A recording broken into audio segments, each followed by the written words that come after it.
Hello everyone. Today I am going to show Roboto hardware MVP of my project. Components I have used to build my moving prototype are as follows: Arduino Uno, motor driver, battery, Bluetooth module, motors, and robotic chassis.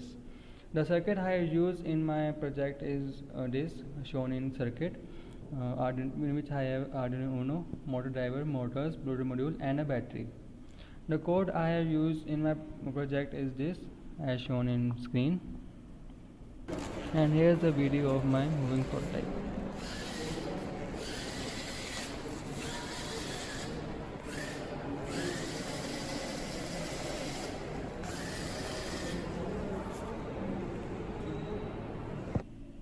Thank you.